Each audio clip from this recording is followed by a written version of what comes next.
Brenda Michaela Gordillo was a young woman from Catamarca, Argentina. Not famous, not powerful, not protected.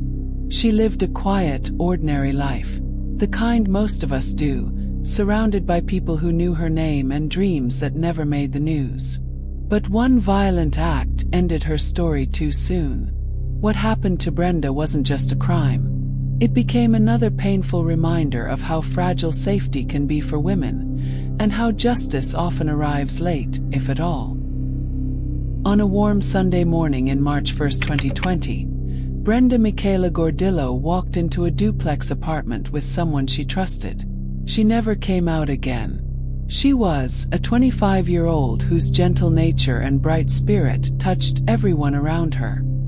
The man with her was someone she loved, and someone she believed loved her back. What happened behind those doors is devastating.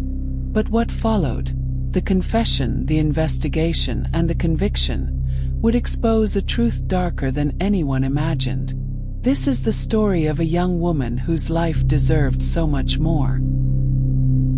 Before her name appeared in headlines, Brenda was simply Brenda, a daughter, a friend, a young woman who filled rooms with her kindness. She was thoughtful, mature, deeply connected to her family. She loved meeting friends for coffee, posting snapshots of everyday happiness, and planning her next steps toward a stable, fulfilling future. Her loved ones described her as gentle but strong-willed, capable of deep empathy, someone who listened without judgment. She had dreams of building a family of her own someday, a life marked by warmth, stability, and love.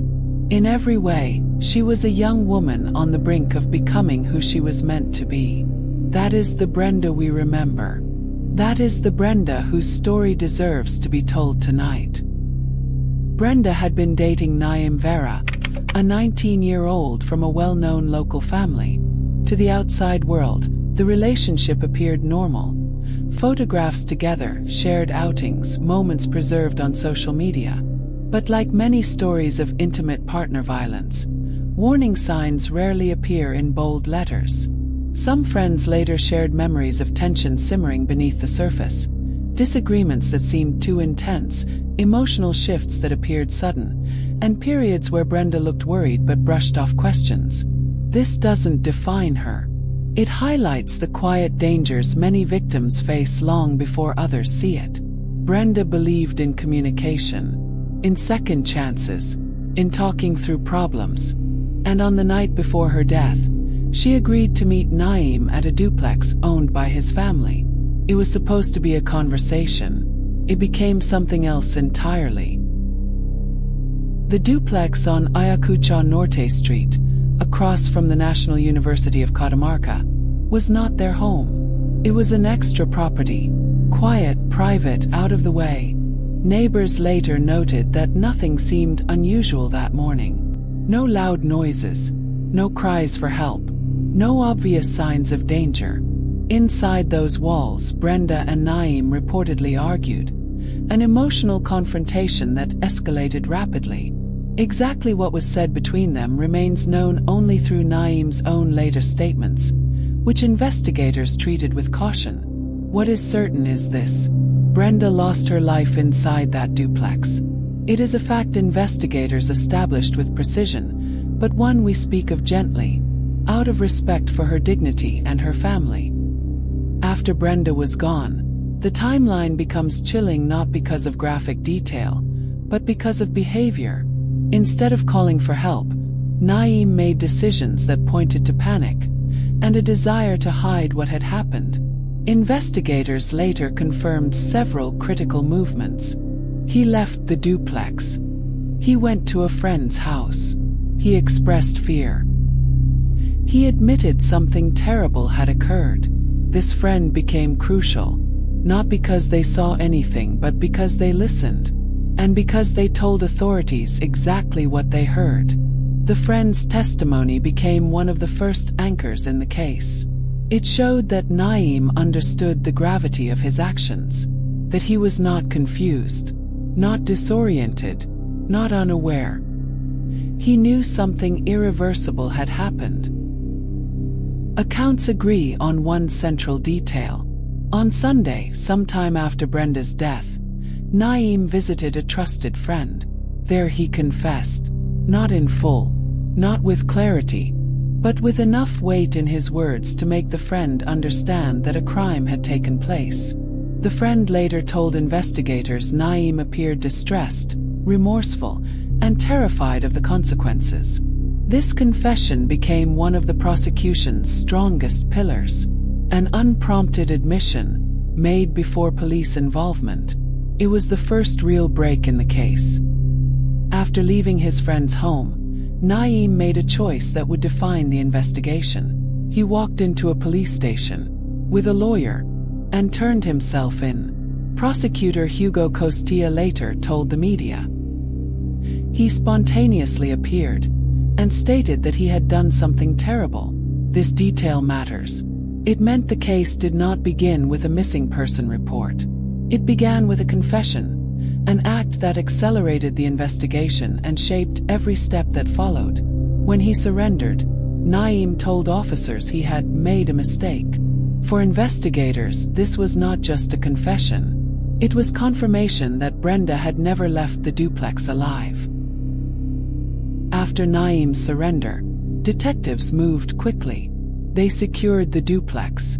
They located evidence. They confirmed Brenda's identity. They documented the crime scene. They began interviewing witnesses. And with each step, the truth became clearer. It wasn't an accident.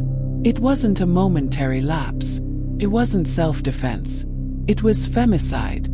And the justice system of Catamarca would treat it as such. Investigators wasted no time. They secured the duplex on Ayacucho Norte Street, treating it as a full crime scene. The unit wasn't just another property. It was the last place Brenda was seen alive. Detectives carefully began piecing together her final hours.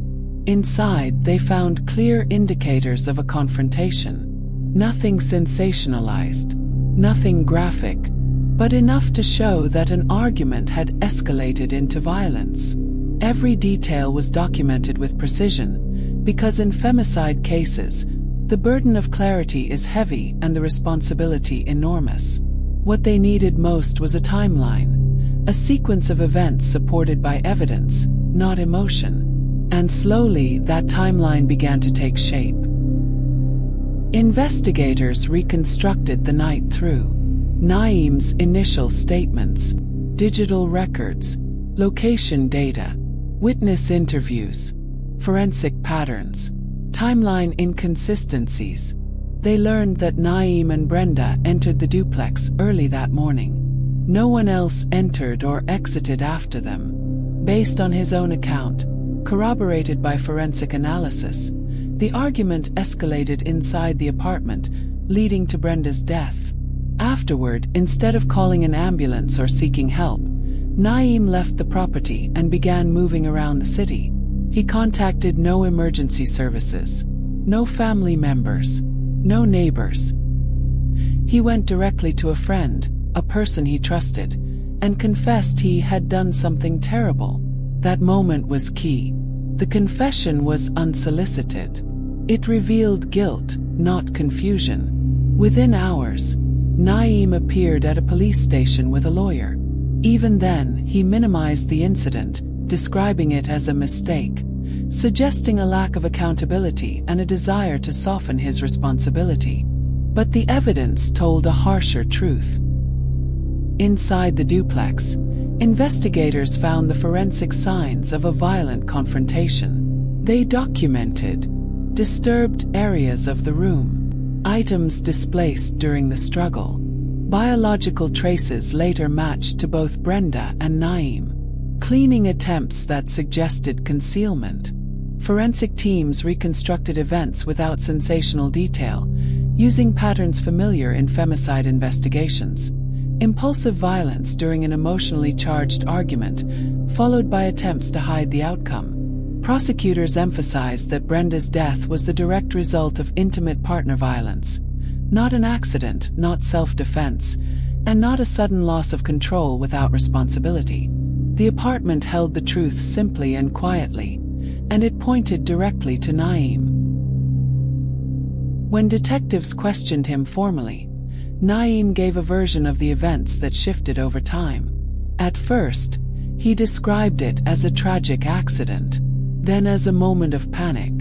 Eventually, he tried suggesting he acted without full awareness, but forensic analysis contradicted nearly every claim. His storyline failed in several ways. Inconsistency with physical evidence.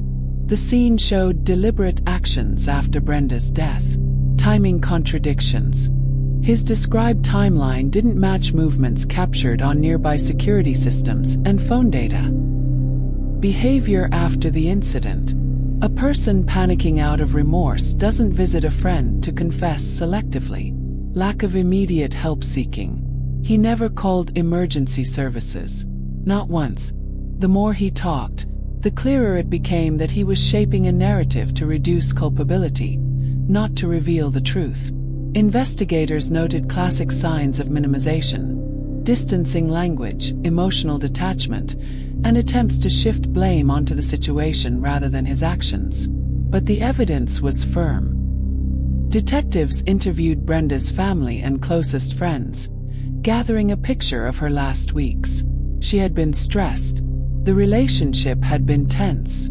She was trying to navigate emotional pressure from Naeem. Friends described moments where Brenda seemed hesitant or worried, the subtle red flags common in abusive or volatile relationships. But even then, Brenda hadn't given up on communication. She believed in resolving conflict. She believed in the people she cared about. This made the case particularly heartbreaking for investigators. Her kindness was used against her, and those interviews became crucial in establishing intent, pattern, and state of mind, all key elements in femicide cases. Prosecutors built their case around one central truth. Brenda died because of escalating intimate partner violence, a femicide defined by emotional volatility, control, and an inability to accept conflict in the relationship. Naeem's immediate confession, attempts to conceal the crime, inconsistent statements, failure to seek help, emotional detachment, all suggested that he was fully aware of his actions and their consequences. The prosecution emphasized she was vulnerable in a closed space. He had complete physical control of the environment. He acted deliberately after the fatal moment. He confessed only after speaking to a friend. This wasn't sudden loss of control. It was a violent act followed by a conscious effort to hide it. Argentina has one of the strongest femicide legal frameworks in Latin America, designed to protect women from gender-based violence. The prosecution argued that Brenda's murder fit this category clearly. Intimate relationship, gender-motivated escalation, violence occurring in private, concealment after the act, emotional domination patterns. Under Argentine law, this classification carries one of the highest penalties. Brenda's family pushed for the femicide charge not out of vengeance, but out of dignity. Her life deserved recognition. Her suffering deserved accountability. And her memory deserved truth. As prosecutors prepared for trial, they organized their case with care. Forensic timelines, digital evidence, confession testimonies, witness accounts, psychological assessments, behavioral analysis. Their strategy was not to sensationalize, not to dramatize, but to honor Brenda by presenting her story with clarity and respect. Everything pointed to a single, undeniable conclusion. Naeem Vera was responsible for the death of Brenda Michaela Gordillo, and soon a courtroom would decide his fate. When the trial opened, the courtroom in Catamarca felt heavy, not from spectacle but from sorrow. Brenda's family sat together, dignified but devastated. Friends filled the benches behind them, holding each other's hands, bracing for the details they knew would hurt. Across the aisle sat Naim Vera, 19 years old, dressed formally, expression controlled. Though young, the charge he faced was among the gravest in Argentine law. Femicide, the intentional killing of a woman by someone who claims emotional or intimate proximity. Prosecutors approached the case methodically, honoring Brenda's dignity. There was no dramatization, no unnecessary description, just facts, evidence, timelines, and the truth of what she endured. The central question for the court was not whether Brenda died at Naim's hands. His confession had established that. The question was why, and with what intent. The state presented a narrative built on Naim's confession to his friend, his voluntary surrender, the forensic evidence inside the duplex, the psychological indicators of control and escalation, behavior after the killing that showed awareness and deliberate concealment. They walked the judge and jury through the timeline, carefully, respectfully. Brenda and Naim entered the duplex together. An argument escalated. Naim became violent. Brenda died inside the apartment. Naim left. He told a friend what he had done. Then, accompanied by a lawyer, he surrendered to police. One of the most important points the prosecution emphasized was intentionality after the fact. A person acting in panic does not move around the city without seeking help, selectively confide in a friend, attempt concealment, avoid emergency services, offer shifting explanations during interviews. These actions demonstrated awareness, not confusion, control, not chaos. Their conclusion was clear. Brenda's death was an act of femicide, violence rooted in dominance, emotional volatility, and the belief that she could be controlled. The defense attempted to frame the incident as a tragic accident, a moment of panic, not intention. They referenced Naim's youth, his alleged emotional instability, the unexpected escalation of the argument, his voluntary surrender. But the facts dismantled those arguments one by one. Forensic analysis contradicted claims of an accident. Cleaning attempts contradicted claims of panic. The confession to his friend contradicted claims of confusion. His shifting timeline contradicted claims of honesty. His lack of help-seeking contradicted claims of remorse. The defense could not pierce the consistency of the evidence. Even Naim's own statements, filled with contradictions, reinforced the prosecution's case rather than undermined it. When the verdict was read, the courtroom fell silent. Guilty of femicide under Article 80 of Argentina's Penal Code. Guilty of the intentional killing of Brenda Michaela Gordillo. Brenda's mother cried quietly. Her father held her hand. Friends exhaled in shuddering relief. The judge acknowledged the severity of the crime, emphasizing that Brenda was killed by someone she trusted.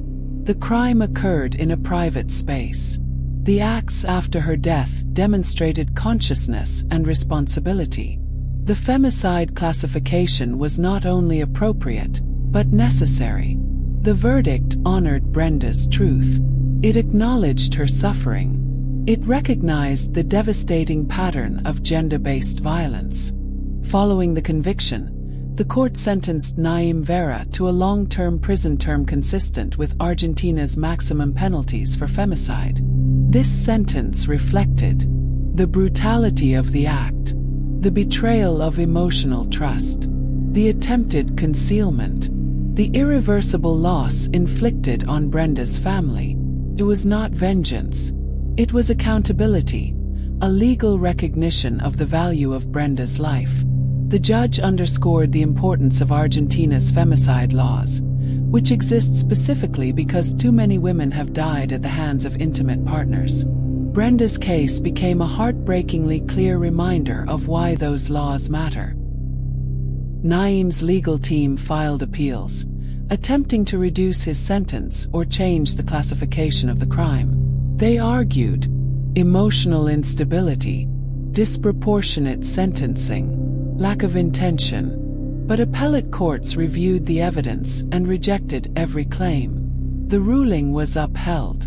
The sentence finalized. The justice system in this case remained firm, a rare but meaningful victory in a region where femicide too often goes unpunished. Brenda's family, though still grieving, expressed relief that the court recognized the truth and protected her dignity.